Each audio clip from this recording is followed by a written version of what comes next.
لبست تاج وأخدت جايزة أحسن محتوى في 2024 وبتعمل أكلات غريبة بتقلب بيها السوشيال ميديا كلها وبتعشق الطبخ من صغرها وليها الحلو والحادق والأكلات الحرشة والهيلسي والشعبية والمودرن. كواليس أغرب أكلات الشيف ناني خالد إزاي أخدت أحسن محتوى أكل على التيك توك وإيه حكاية المسابقة اللي وصلتها لتوب 1 وإزاي اتشهرت واشمعنى متابعينها من الخليجة. مفاجآت كتير هنعرفها في الفيديو ده.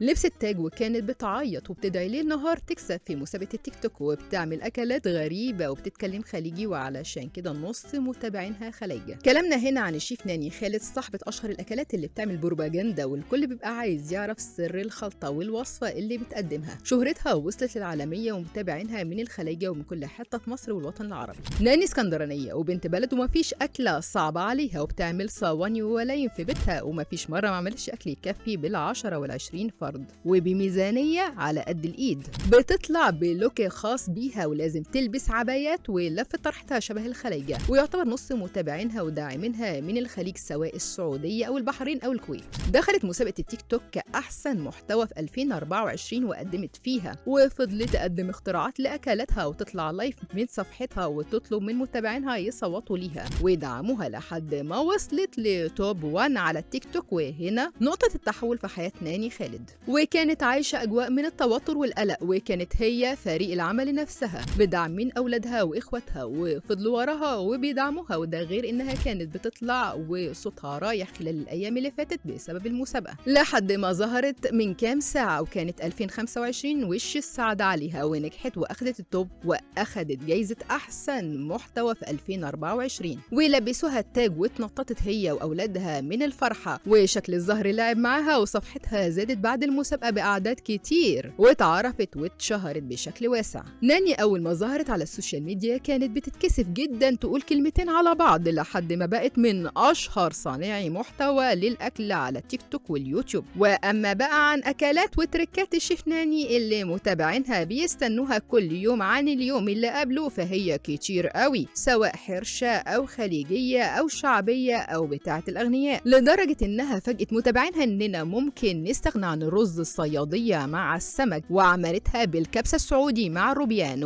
واتعمدت تقول كده علشان داعمينها في الخليج يبقوا عارفين اسم الأكلة واللي رز كبسة بالجمبري. ولعشاق الحمام بس لما رفع أسعاره وبقى شعاره الأغنياء بس طلعت وقالت البديل السمان نفس الطعم والريحة وكل حاجة وقالت ممكن نعمله بالرز أو الفريك وشوحتهم مع الكبد والقوانص وحطتهم في الحشو جوه السمان. وعلشان تخلي العيال يحبوا المسقعة وياكلوها خاصة إن كتير قوي مش بيحبوا البتنجان تخيلوا عملت ايه؟ عملت المسقعه بالبطاطس والجبنه وشكلها زي البشاميل بالظبط وعلشان تروق على عيالها وبناتها وتبقى عملت معمول بس بطريقه تحيرك عملته لونه اخضر. طيب ازاي؟ جابت دقيق عادي ابيض وحطت الخميره والقشطه والسكر والملح والبيكنج باودر وكل المكونات بس السر هنا انها حطت لون اخضر على اللبن وسمت الاختراع معمول اخضر بالعجوه. واما بقى الحلويات فابدعت لما عملت كيكه المربى وهي نفس طريقه الكيكه بس على الوش حطت مربى الفراوله والعيال كانوا بيتخانقوا عليها من حلاوتها. وده غير انها بتطبخ في الشتاء بالشمسيه والبطانيه من قلب مطبخها من كتر ما الدنيا ساقعه وعملت الكريب وهي ماسكه الشمسيه والبطانيه وبتطبخ. وده غير انها اتحدت ام مكه وعملت الفسيخ وملحته في البيت وطلع احلى من المحلات